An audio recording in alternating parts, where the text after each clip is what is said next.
Welcome to Taking the Tradition On. We are in series 6, Wondrous Creatures. We're going to be here for about an hour, an Amy hour, so not there's no prizes for coming in dead on time, but about an hour of conversation, exploration, chat, and of course some stories. But it's not a story concert as such. As always, I'd like to thank my marvellous patrons who make this possible. You are completely brilliant and I love all of you. You are amazing. So, in this series, I am inviting eminent storytellers to introduce us to their favourite or most inspiring wondrous creature, something that has been part of their work and made them question, has challenged them, inspired them. Explore its stories and legends and folklore, and why the storyteller is drawn particularly to that wondrous creature.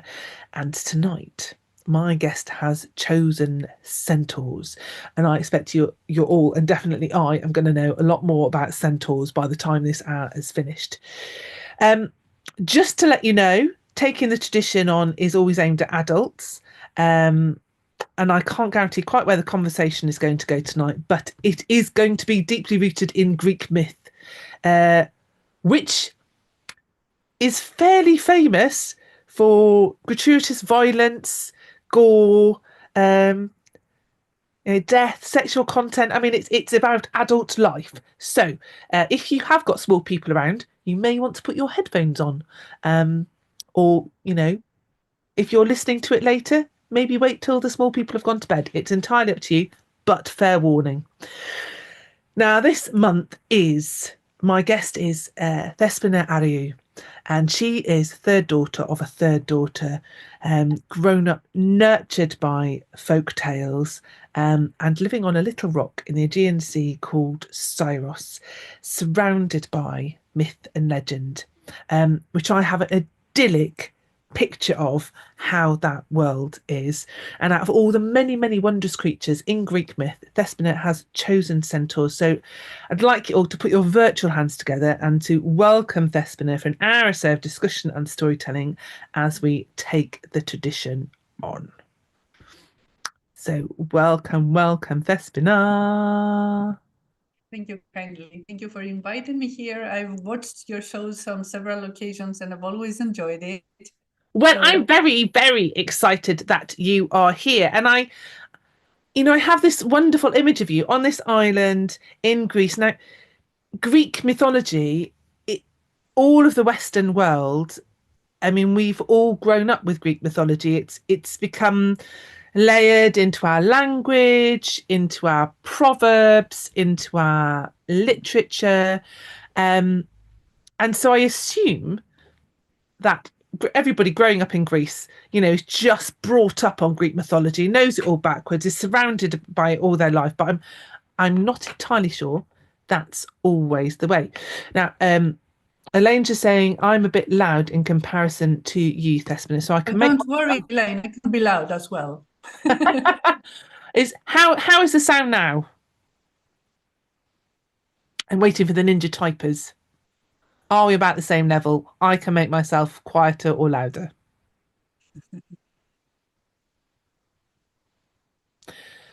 And here, Elaine says, well, why not? Has anybody else got the same problem? I'm so loud at right. Well, it might be. She wasn't saying anything, so I couldn't get the balance between you. Okay. Keep talking, Thespina. I'll keep talking. So, hello, people. Very good to have all of you with us tonight. I'm very, very excited to be doing this with my kind friend, Amy. Okay, so I've turned my sound down. Do we sound about the same? And is that okay if you'll turn your volume up a bit?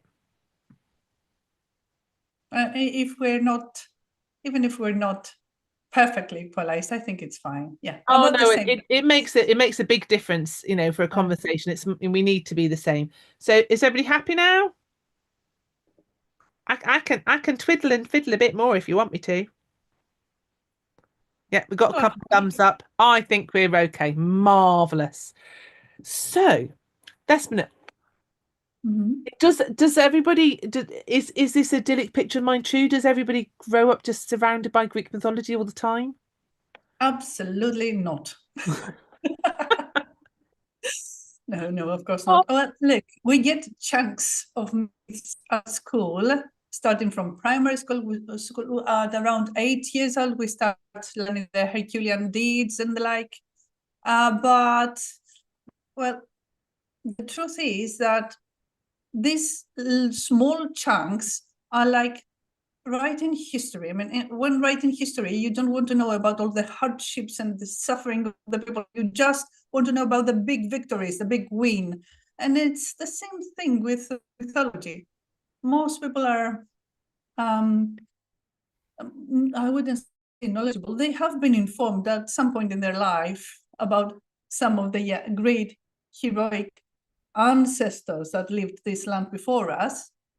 But for a storyteller or a historian or an archaeologist or anyone, any researcher, anyone who does a little bit of research, it's so much more interesting than just the big wins. well, when Because I've only been there a little bit, but everywhere has their story. I mean, the mythology is absolutely written across the landscape. It seems like it would be difficult to get away from.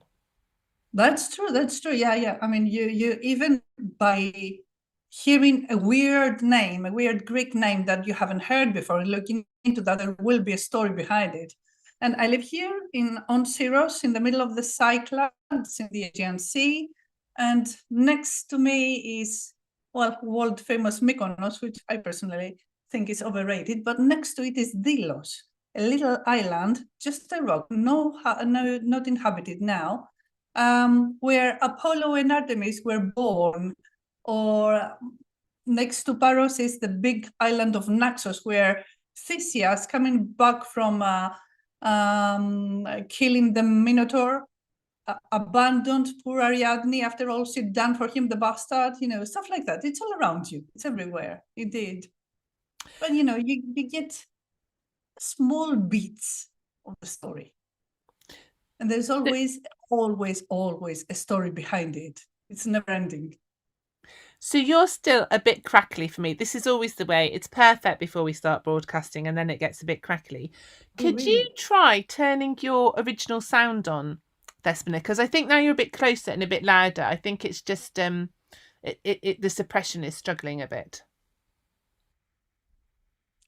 Settings. Okay, what about now? Well, we'll keep going and we'll try, and hopefully it might just be for me. But what you're saying is so interesting. I want to be able to hear you properly. Yeah, absolutely. I'm just checking where I could change that. It's not. I'm looking into the settings for a minute. Hold on, guys. Sorry, this will only take a minute. Is it original sound for musicians? Will that do? Yes, Okay. that's the one. Okay, I think we're good now. Great, fantastic. But so you are a storyteller, and I know that you grew up at least with folk tales because I've heard a little bit about your granny. So you did grow up with some of the stories, so maybe you were a bit luckier than some that you were brought up on those. That's true, but Granny used to tell more modern folk tales.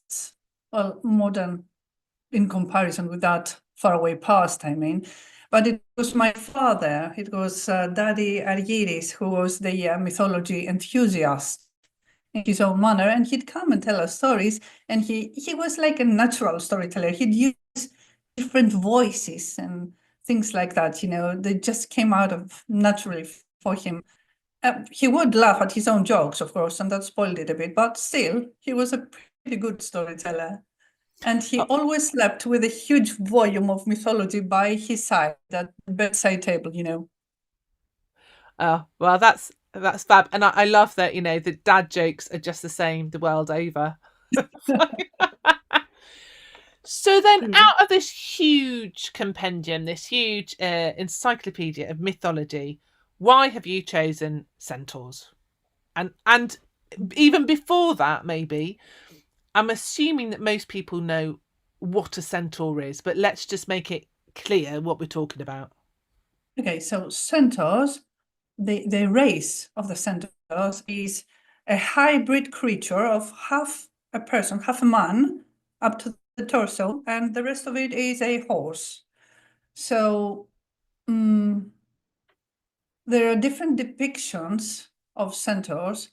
Some of them present the full front of a man, legs included, and the backside of a horse. But I think that we'll find out in the process that this is what differentiates one particular centaur who has a different origin than all the rest of the race. And well, they are majestic creatures, of course. They are big, they're muscular. Imagine their swiftness and their speed, galloping away up in the mountains, and the wild part of our nature they depict. But I think that the reason I picked centaurs, I normally pick female characters, I had choices. But the reason I think, in retrospect, the reason I think I picked centaurs for is that when we think about ancient Greece, mostly we have this idyllic picture of ancient Athens and the golden century and all the statues and the wonderful structures and these very muscular athletic bodies with a very small penises, because they depict that man has overcome nature and is no longer lustful, is civilized. So this is kind of taking humanity to another level, closer to the divine, I'd say, which is absolutely bullshit, nothing to do with human nature. This is how maybe patriarchs, men of the time, would like things to be, but this is entirely not how we are. So centaurs, I'd say, is the other extreme. They are wild, and they are untamed, and they are violent, and they cannot hold their liquor, as we found out in the stories, and they tend to be aggressive when it comes to being intimate with any woman they encounter. To be fair, that sounds quite close to the divine, given Zeus's record. I mean, I don't know about Zeus being able to hold his liquor or not, but all the rest of it sounds very Zeus-like. I mean, he's got a pretty aggressive record when it comes to mortal women as well. I beg to differ. There are very few stories where Zeus actually uses force to impose himself on a woman or any for. Usually what he does is trickstery. He will transform into this kind of wild creature, even something as magnificent as a white bull, or something as small as a little bird, which, I'm woman... not sure about a white bull taking the white heifer, how the white heifer felt about that. She was running away over the sea at the time. And I think that impregnating somebody as a shower of gold didn't have a huge amount of permission involved. I don't think that particular lady had much of a choice, because there weren't any other options available. She was enclosed. Anyway, that's maybe another conversation. I've got my issues with Zeus, but that's not what tonight is about. Tonight is about centaurs, who, as you say, do not have a great reputation with women, and they are all male. They do not have a nice reputation, period, not just with women. In general, they are despised by the civilized world of men.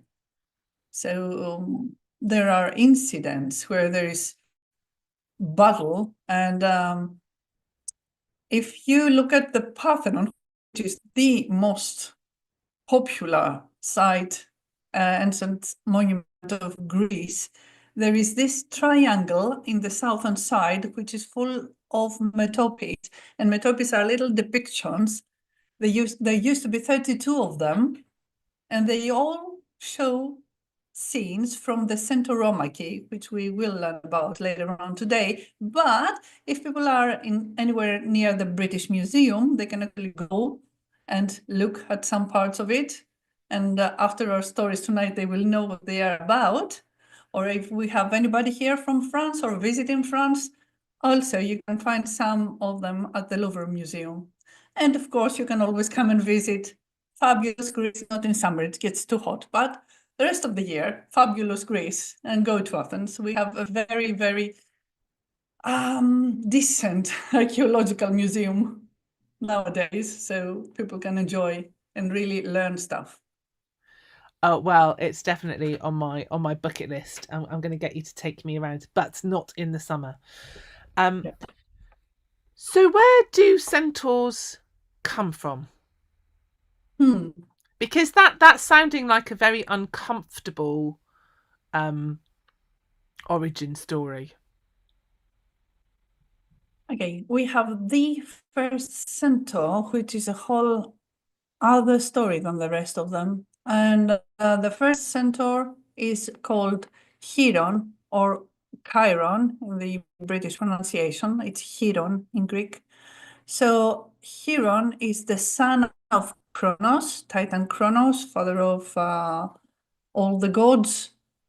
And well, there you go. You see how things are running in the family, Amy. This is where Zeus took it from. He was being unfaithful to his wife, chasing after a nymph, an Oceanid called Philyra.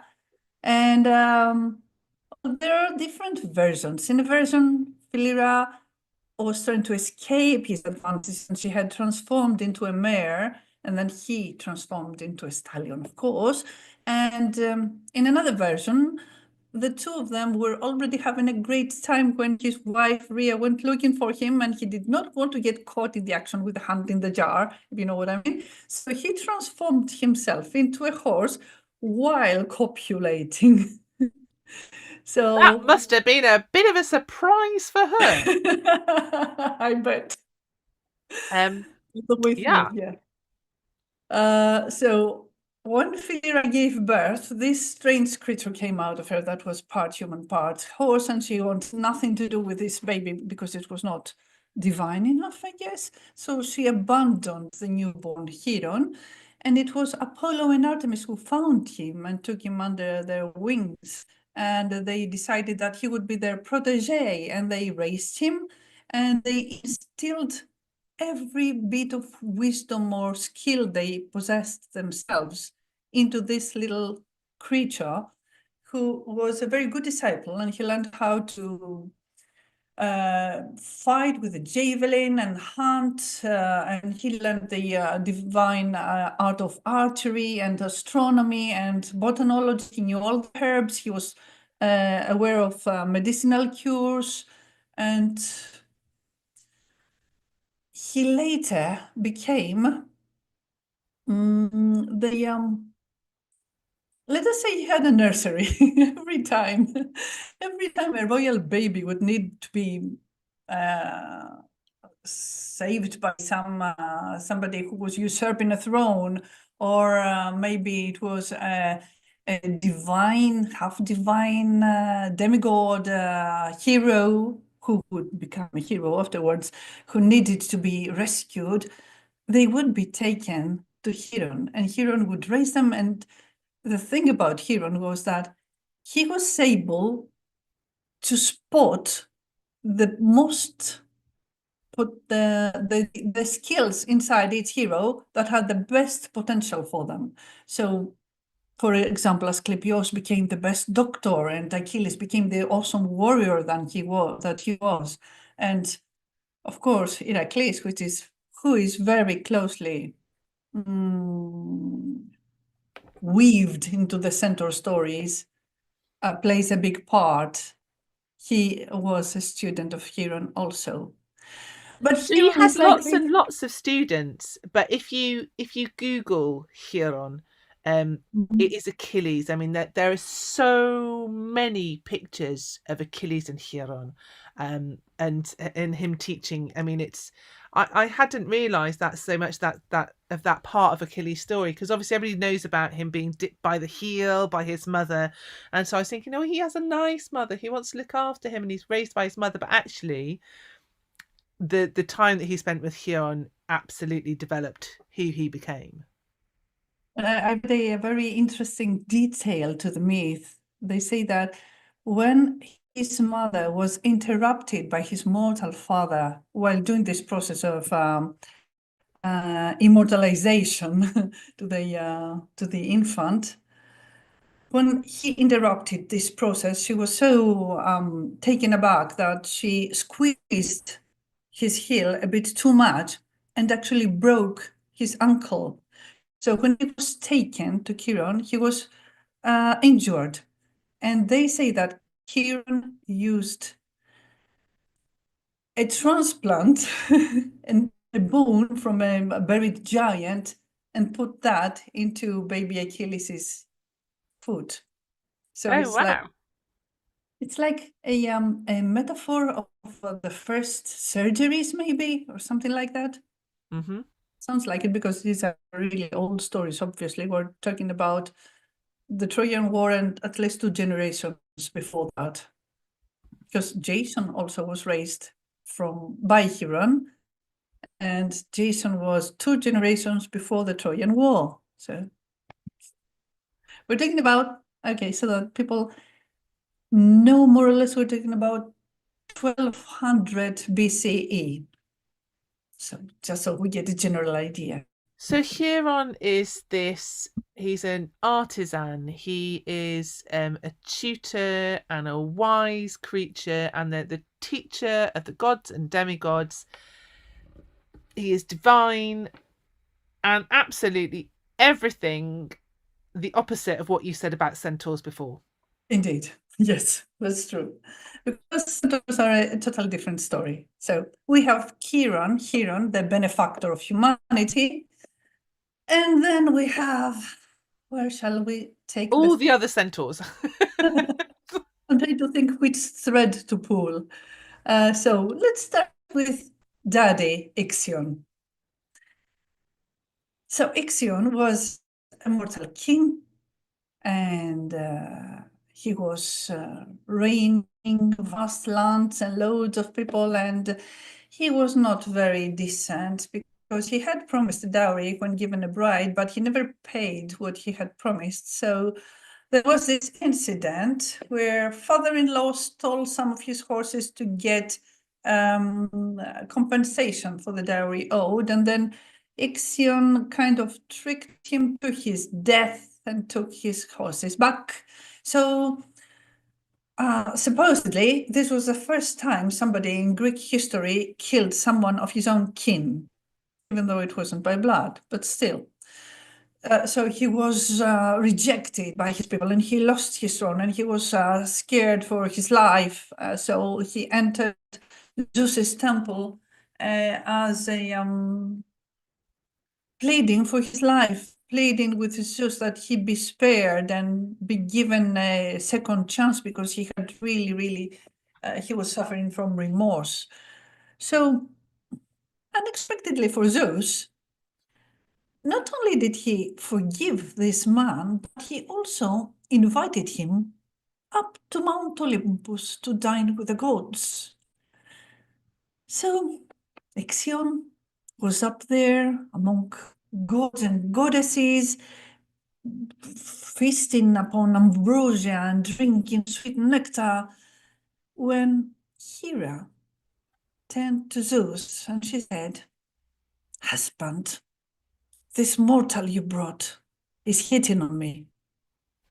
And Zeus at first didn't want to hear anything about it. He said, "Nah, come on, dear. It's just your idea. It's just an impression. I'm sure he wouldn't be so insolent." And Hera went, "I'm telling you, he touched my knee under the table." So now Zeus started thinking that perhaps she was right, and perhaps indeed he had this inclination towards divinity. So he wanted to put the man to a test. At night, when everybody was fast asleep and their guest was resting in his chambers, great god Zeus went outside and spread his wide arms and gathered all the clouds that he commanded and started shaping them in the form of a woman identical to the goddess Hera. And he named her Nepheli because, of course, Nepheli means cloud in Greek, and sent the cloud into his guest's chamber, who was overjoyed to see Hera, what he thought was Hera, coming to him at night in secret. So, well, let us say that Zeus waited until the a couple was equally satisfied, and then, of course, Ixion found his punishment, being thunderstruck by Zeus, sent to the other world to be tied upon a huge flame. You know, the Vitruvian Man, picture that, upon a flaming wheel that would turn and turn for all eternity. But let us not spend more time with Ixion. We do not care about him. He's there suffering forever. Nepheli was then released upon the world to give birth to the first centaur.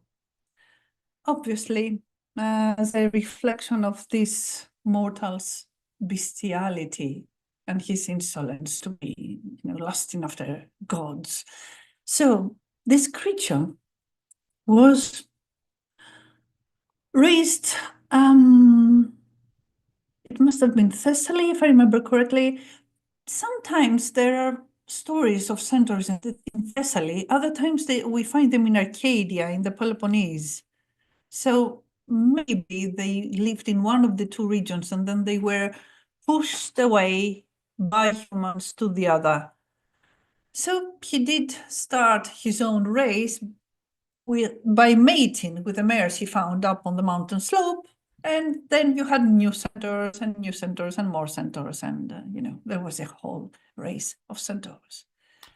All who male. were So I'm guessing all male. if they had girls, then they were actually mares, or they just didn't have girl children. They were all boy centaurs. Yeah, it's not like they didn't want to have girls, but, there weren't any. It's bestial race, hung Yeah. like horses, with unable to hold their alcohol. Yeah, I think people after tonight will be talking about how it hung like centaurs. Yes, probably. and with this lustful nature that of kind of going after things that they shouldn't have, constantly mirroring the initial act of lusting after Hera. Hera, yeah. But you would expect, she would try to get even with her husband, but no. Hera would never play anything out of her part because she was the goddess of marriage and order, and anything other than that would go against her nature, as being able to hold it in his Chiron, in his gone, would go against Zeus's nature, right? Zeus was a creative force. So Yes, and therein lies many, many, many the beginning of a story. Calculable stories, yeah. Yeah, absolutely. So we have this race of centaurs that are looked down on by everybody, but they sort of they kind of keep themselves to themselves, except they go on raiding parties. Yes, they do both. Generally, they keep to themselves, but they do raids from time to time. So there's this story of how the Lapiths, who were the actual descendants of Ixion, the king, I mean, the men, the people that were called the Lapiths, lived there, but they knew that other race, the Centaurs, were also descendants of Ixion. So there is this incident that is depicted in the Parthenon we were talking about earlier. There's this wedding of the Lapith king, Pirithous, and they decide to have the half-brothers centaurs invited to that wedding. And that goes terribly, terribly wrong, of course. let us say that they had enough wine to kill a horse, and that they decided at some point during the party that they were to snatch the women and be gone, among them the bride. Right. Yeah. So yes, really not responding well to the hand of friendship. Yes. So we have this huge centauromachy that has enthralled storytellers and writers and epic writers throughout the all those millennia, and we have depictions and we have scripts and we have well, people of course always like the good side, the civilized side to win, but still in the actual battle, which was man to man or man to man horse, you can see scenes depicted of sometimes the centaur winning over the man. It's not, I'd say it's balanced, it's well balanced, even though in the end, as Theseus, the Athenian king, was the best man of Pirithous, and he gave them a hand, they were sent away and retrieved up back to the mountain. And so there's this one event that has inspired, as you say, so much art and story. I mean, it's people are just fascinated by it. But then there is kind of they kind of go off and keep to themselves a fair amount after that. So everybody knows it's a bit dangerous to go near there because that's where the centaurs are. Exactly. So if you go into that region, then on your own head be it, basically. But otherwise, they kind of do keep separate. And they're a race apart and a race in a different place. Yeah, well, people loved the fields. They loved the land where they could have agriculture and have food, and the mountains and the forests. They were the wild side where you wouldn't normally venture unless you had to. And so they live fairly quietly until the man who has slaughtered probably more magical beasts and creatures than any other in any mythology in the world, they have the bad luck that he turns up. The Devastator. Hero we love to hate. He is allegedly a hero. He decimates his way through all the stories, basically. There's many stories of him. 12 labours, all of them with his arm deep in blood. I mean, feel free to comment on the chat at this. I have a very biased view of Heracles. I'm not his biggest fan.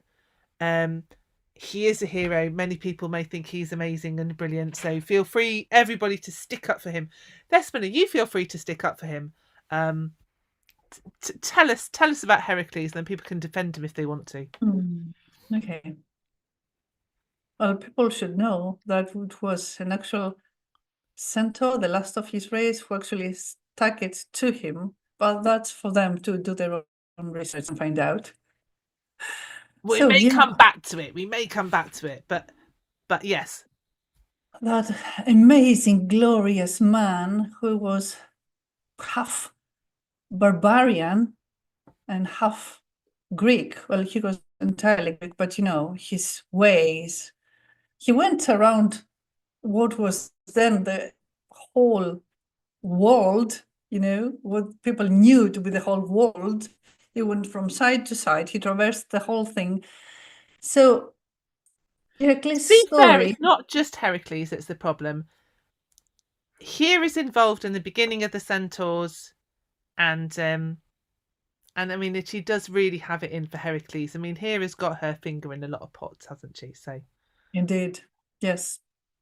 He started as Alkeos. That was his original name, and then at some point, after the story with the two serpents in the cradle, where he strangles them with his bare little fists, his mother is so panicky over Hera and what's coming next for them that she changes his name from Alkeos to Heracles, which means Hera's Kleos, like Hera's glory, in a vain attempt to appease the goddess, which doesn't work at all.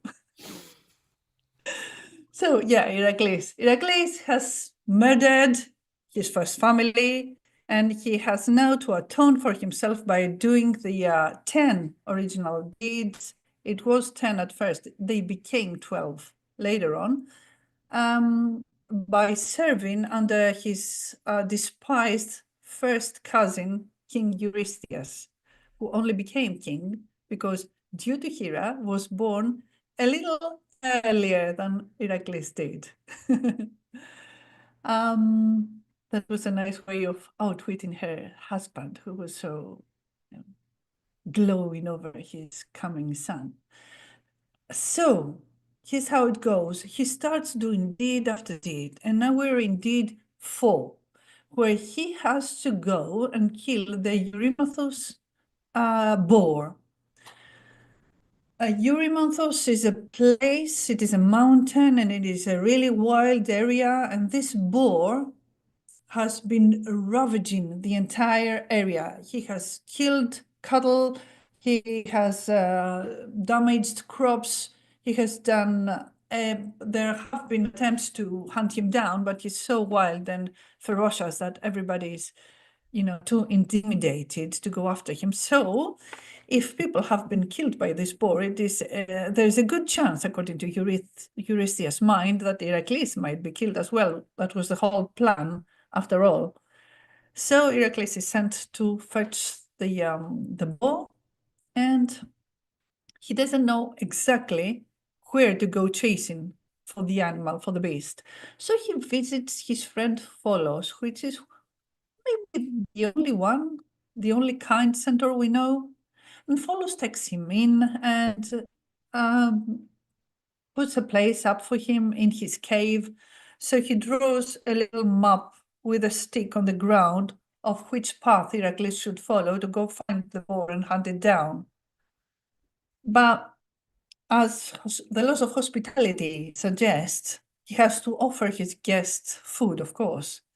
So even though he's wild, he has his meat raw, he bakes some for Heracles and offers the baked meat to him, which shows that he is civilized. Okay, this is as far as the distinction goes. But Heracles is enjoying the meat, the cooked meat, obviously, but he says, Pholos, you know what? I'd like a little something to sip it down. Do you have any wine? And Pholos does indeed have wine. He has a big jar that has been given as a present to the whole race of centaurs by Dionysus, the god who's their friend. And Pholos says, I do have some, but it belongs to all of us. I'm not sure whether I'm supposed to open it up. And Heracles says, oh, yeah, of course you're supposed. It's the law of hospitality. Give me some wine to go with my meat, please. So Pholos opens up the jar and pours a little wine for Heracles. But this wine that came from god Dionysus is so strong, has such a strong odor that all the centaurs from a mile around can smell it. And they gather to Pholos's cave, demanding to know how come the wine has been opened up in their absence. And they're very aggressive and they're making a fuss. And well, Heracles reacts how we would expect him to. Of course, he grabs 2 torches from the side of the cave walls and starts, beating the centaurs up with them and burning them, whatever, chases them outside the cave. And then when they see that they have to face somebody who's a berserker, really, they start fleeing for their lives. And Heracles gallops after them because he's all under this mania now. He cannot stop it. It's like his instinct has overcome him. And he follows them. They say that they traversed all the Peloponnese down to the south and he kept killing one centaur after another with his bow and arrow. And back home, his friend Follows now has to gather all the corpses of the centaurs and bury them, because he's the only one left there. And as he does this, he grabs an arrow and drags it out of the wound of the fallen centaur and checks to see how come a piece so small, a metal this size, would be enough to kill such a huge beast as a centaur. But as he's examining this, it drops from his hand and scratches his toe, and this is dipped in the Hydra blood. So he too has an awful death, being poisoned by the Hydra venom. And when Heracles goes back after the chase is done and only a few centaurs have remained, he has to deal with his friend and do the burial, etc. And then, of course, he goes on to perform the deed. So now we know that Heracles has wiped out the entire race of the centaurs. Genocide. And even though he was provoked, okay, but still, there was no boundaries to this hero. So one centaur escapes with his life. And it is just one, the last centaur, the last of his race, except is Chiron still around somewhere? Yes. So Chiron is around, though Chiron obviously has a different well, origin. there is an accident during the hunt. During the hunt of the centaurs, as they pass through the Peloponnese, some of the centaurs try to find refuge in Chiron's cave, and accidentally he too is scratched by one of the arrows that Heracles sends after them, and he cannot die. Chiron is immortal. He's the son of Kronos. And even though he's an expert in medicine, and he has disciples, and they try every remedy he can think of, every poultry to put upon the wound, nothing heals the Hydra's venom. He's to suffer for all eternity in agony. And after the deeds are done by Heracles, he is so sorry to have wounded his former teacher, totally trying to make things right. They make this deal, they struck this deal. Chiron, being the wise centaur that he is, tells Heracles that Prometheus, the beloved Titan, the benefactor of humanity, the one who, along with his brother, made us, the first kind of us, is tied up on Mount Caucasus, where the eagle eats his liver every other day, and then it regenerates because he's a Titan, obviously. So there is this oracle that the only chance Prometheus has to escape the eternal torture is if another immortal makes a sacrifice for him. So Heracles, Zeus, Chiron, and Prometheus strike this deal that Zeus will take Chiron's immortality so that he can rest and be in peace finally. And by giving up his immortality, this will be the sacrifice required for Heracles to go and release Prometheus from the chains. Which is fantastic that Prometheus is finally released, but it means that all of the centaurs, from one moment of going of just having, like, it's like a toddler having a paddy, going, I want some wine with my mate, the entire race is destroyed apart from one lone centaur that's left. And it's not one of his tasks. It's just like a byblow in the middle of his labours. Exactly. Absolute genocide, wipes out the entire race, apart from one. Yeah.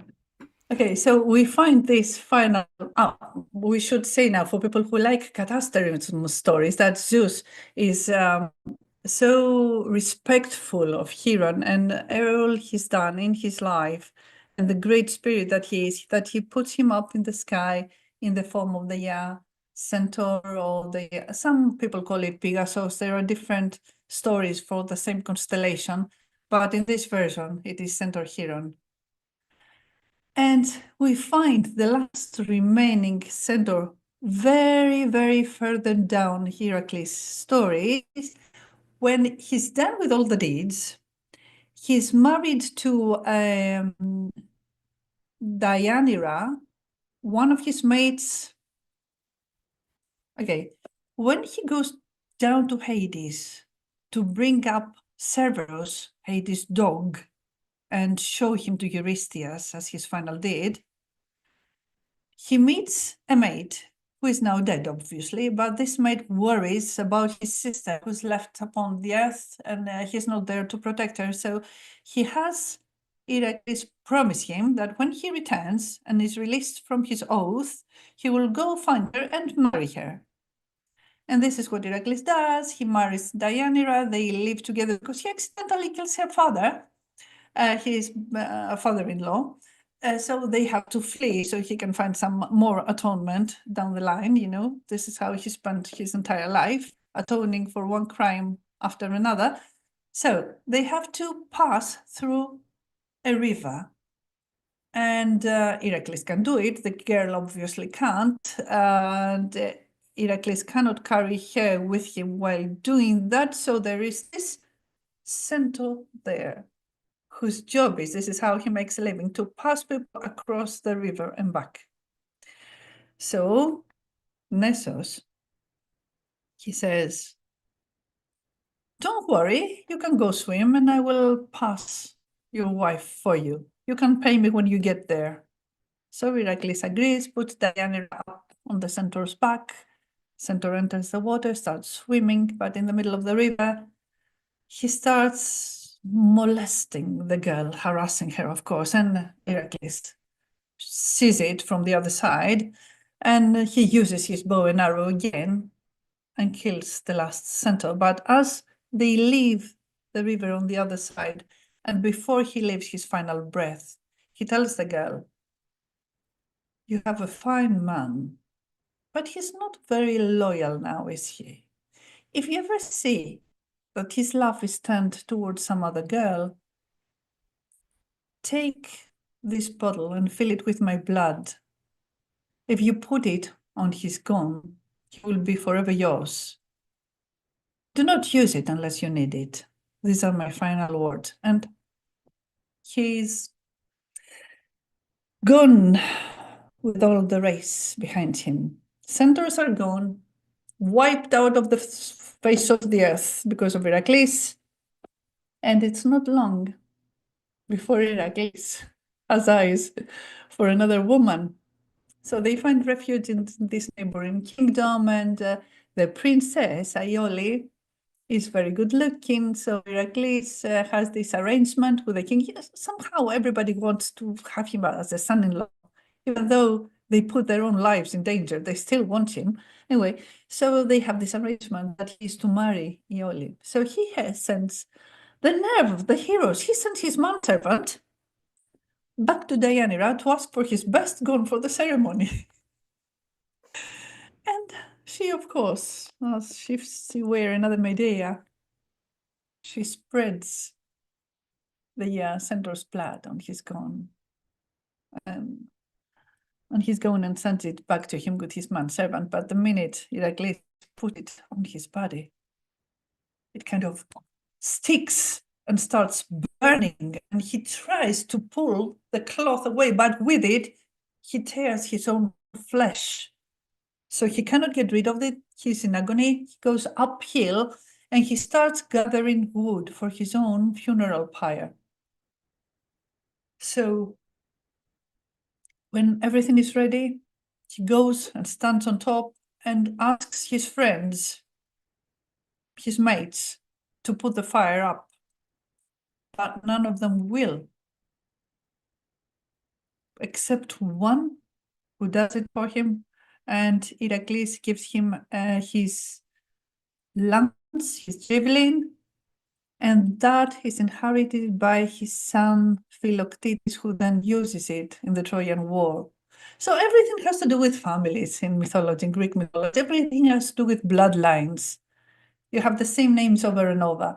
Like, for example, all the children that are taken to Chiron are either taken there by some god or another, or they are taken there by an ex-disciple who was brought by a god.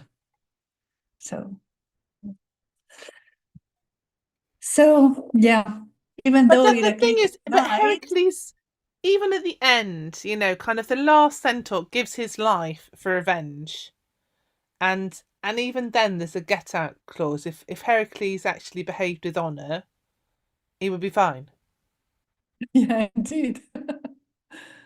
And even though he dies in a physical form, his in corporal form, his body is dead, of course, his spirit makes it to the Olympus afterwards, and he is given Zeus and Hera's daughter Evie's hand in marriage. So yeah, he's taken care of. Sure, Even in Hera the was delighted about that. So there's so many responses and so much that I want to say about this story, but I'm aware kind of we're nearly at the end already of the Amy hour, and that there are already some questions, and I know that other people have questions as well. So this is your chance. If you want to put up some more questions, this is the time to do it. Norman's asking, could people visit Chiron after he is placed in the sky? Visit whom? Chiron. Chiron, if they can visit Chiron. So Like he's in there as a constellation. So he's died. Yeah. He's given up his mortality.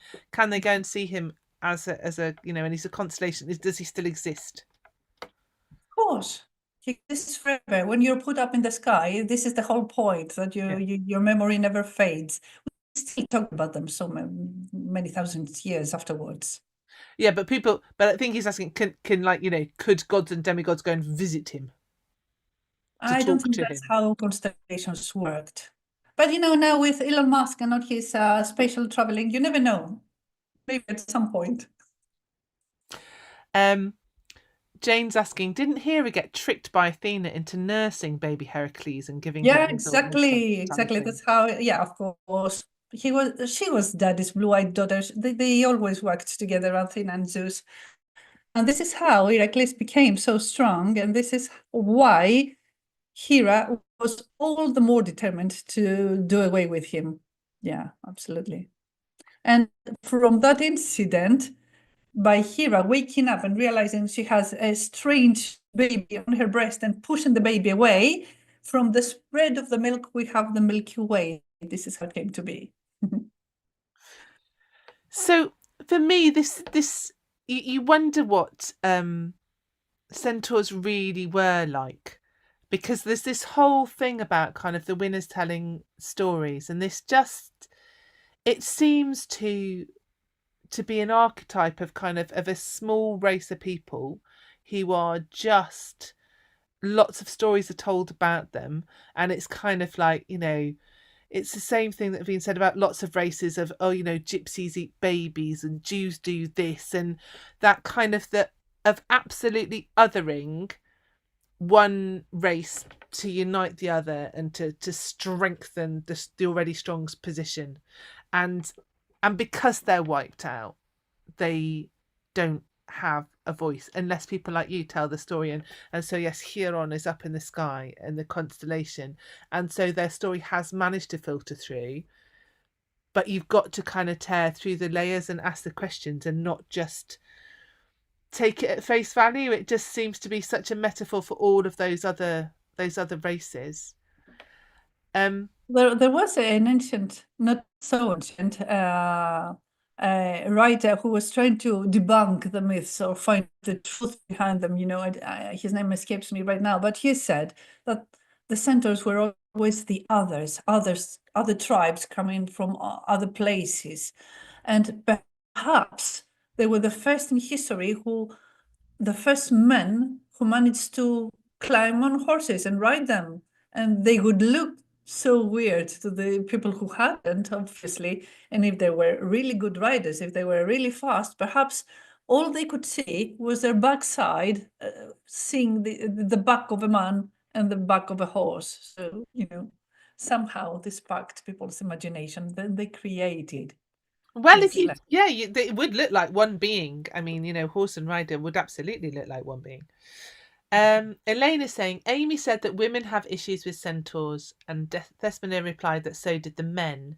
But I wonder what the difference is between their issues. Well, the main difference would be, Elaine, that they were trying to mount women and kill men. I'd say that was the basic difference. Different types of aggression. Exactly. And Eden asks whether Apollo and Athena, not Apollo and Athena, Apollo and Artemis, my love, the twin siblings, were aware that Chiron was their half-brother. He wasn't.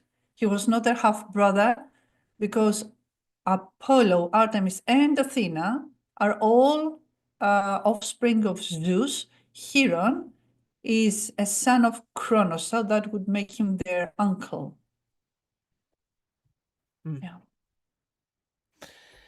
Yeah. So, but when people are immortal, it doesn't have quite the same. It doesn't have to be as age. The chronological order will mess up with your mind, because these are stories so old. There have been so many different versions of them. You try to make up what makes sense to you, really. You pick what suits you. This is how it goes. It's kind of a bit like, I mean, I've got friends, kind of when you have sort of people in different relationships and having children with different people, that I've got friends who, grew up together as best mates and as brothers, but actually were uncle and nephew, and, and it's definitely like that with the gods, I think. Yeah, absolutely.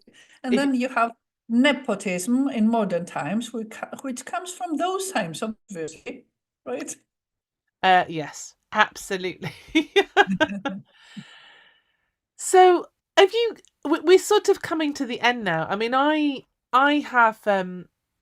started off really liking centaurs when you first sort of said about it. I have to admit, centaurs, I went straight to Harry Potter before Greek mythology, and stargazing centaurs, and definitely kind of the descendants of Chiron and the wise, mysterious. Well, look. Let me hold that thought. Don't let me interrupt your thread. But they do seem like that in Narnia, for example, like they are the descendants of the Syros, and they are kind creatures. But in Harry Potter, there is this one particular scene, if you remember, Amy. Oh, absolutely. They're not Professor, all like that. I don't remember her name. Who is that professor who gets lost in the wood with the centaurs and then comes back disheveled, and she cannot even speak? And we never know what happened. Well, I think there was a certain amount of trampling and yes, various other things. But when you said centaur, those are the places that I instantly went to, and absolutely yes, it does have quite a lot of resonance with the Greek mythology. And then we started talking, and I looked as well at some of the stories, the Greek stories, and then sort of discovered about the aggressiveness and the mounting and everything else, and kind of went, not so sure about this. And I've kind of come full circle, because I think it is, they never lost that there's something, they are the bestial side of us, I think. But in the great kind of, I think that, and I've had a few taking the traditions on that, we come back to this again and again, of the looking for the wild, of the wanting the wild, of wanting that wildness, and the connection with nature and with other animals, and that sort of it's something that fascinates us and intrigues us and excites us, but also frightens us, and that whole relationship that we have with the world and its beauty and its ferocity, and I think that's why we're all kind of still drawn to centaurs, and they're not tame, and that's part of the beauty of them. But then there's this just terrible bitter sweetness to their story as well, that does just resonate with so many things in history, that